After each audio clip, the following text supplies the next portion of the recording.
So to try and even out the resources and to bring more resources in to stand the schools up that may not be performing at as high a level. I also, on the national side, have a difficult time and a challenge with the No Child Left Behind program.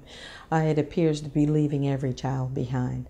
The criteria for which a school has to perform to meet the standards of the program don't allow them to be successful because it's like a moving target.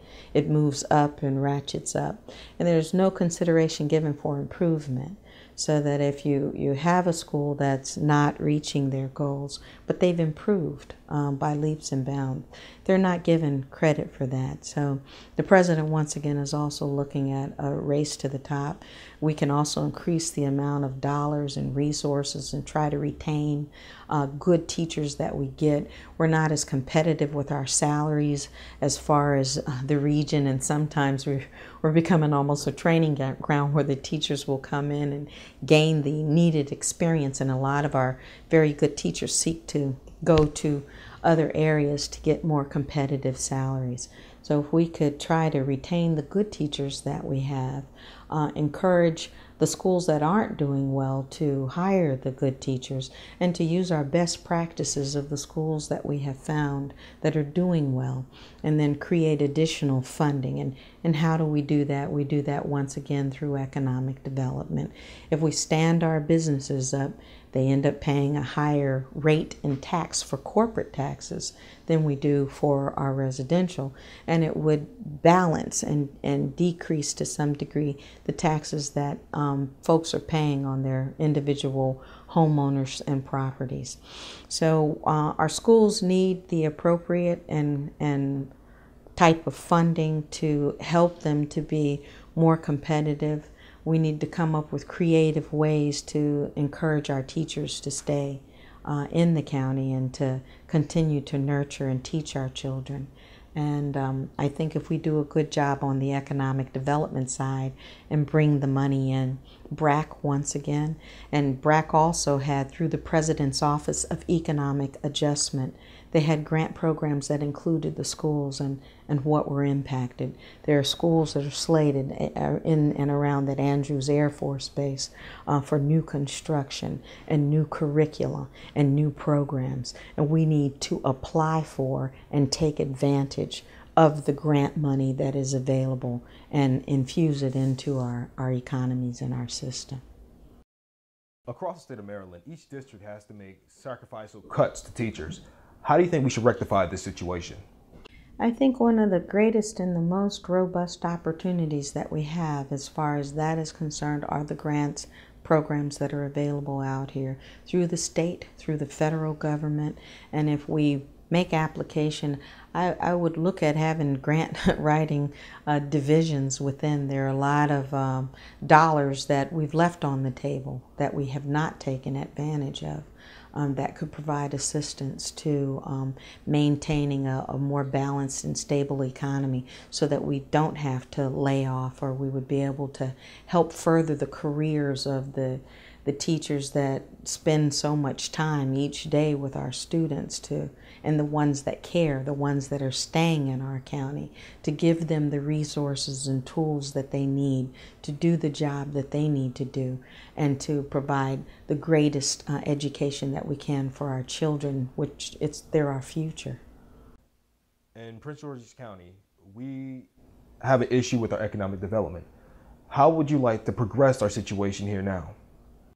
I think there are a number of opportunities that we have. In my experience of being an economic development professional from the state perspective and working in the Business and Economic Development Office, the county makes the short list for every Fortune 500 company that looks at this region 100% of the time. We make the short list along with 2, 3, and maybe up to 5 other areas. It's a challenge of what happens to them when they come into the county. The stewardship, the packaging, the sales of the county, what we have to offer, how they can do business more effectively here than they may somewhere else, how we already have the workforce and the employees that are here who would be happy to live, work, and play right where they are in place. and utilize all of the great things that we have here in the county, package it and sell it to the companies. With Maryland being a winner in the BRAC rounds, the BRAC decision of 2005 from the Congress, Northrop Grumman moving to another location, it hurts my heart, incessantly. I know Maryland was looked at and on the short list of considerations, and we'd hope that as we move forward and as BRAC concludes itself in 2011, November, which is November of next year, that we're able to garner, harness, and take advantage of companies that are looking to come. We can get economic development here in the county from the locations of corporations, from standing up our small businesses, from making more robust our tourism, film, and the arts, to look at Prince George's County as a destination where we attract, fine restaurants, our National Harbor Project, where people want to come here to look at our mansions and go to our museums and come to our festivals. I'd like also to propose that we create performing arts venues here, similar to the Kennedy Center and to Wolf Trap, and that we have brick and mortar kind of facilities and projects where people can get dressed up and go to. We often get dressed up and leave the county to go to other areas and locations to enjoy the performing arts. And I believe that building these art centers in our community can also add to our economy.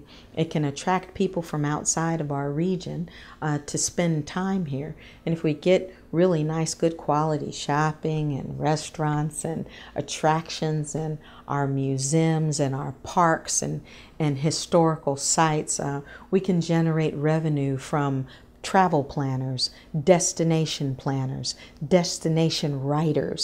tour bus guides that come through the county to come and see all of the wonderful things that are here. We have an arts council, and I'd like to see it be a lot more robust. We have an opportunity with the film industry. There are a lot of films that are going on all around us in Baltimore and Washington, D.C., and we're seeing them on the big screen and on the regular serial shows that come.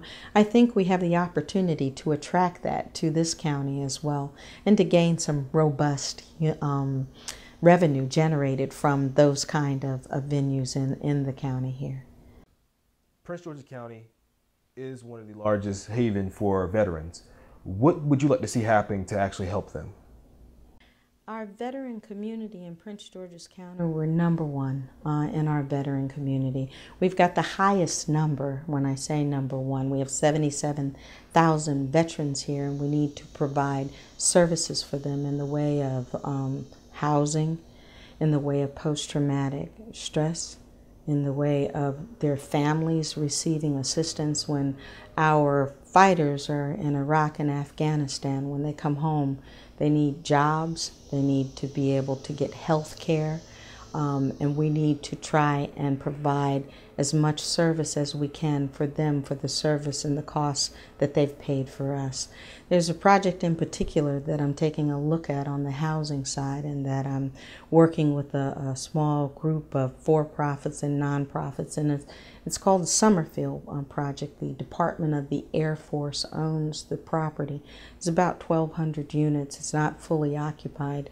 It could very well be, and there are discussions and conversations about making it a veteran center where you take, currently we've got some vouchers for transitional housing for veterans, but to provide some type of permanency and facilities that have access for folks that are extremely wounded, with handicap type facilities, as well as rehabilitative services, to bring also all the services that our veterans need. The project is not too far outside of Andrews Air Force Base. It could be something that could serve a very robust community, and to also work with that community with their rehab, as well as helping them to get their families and their economies and to get jobs and things together.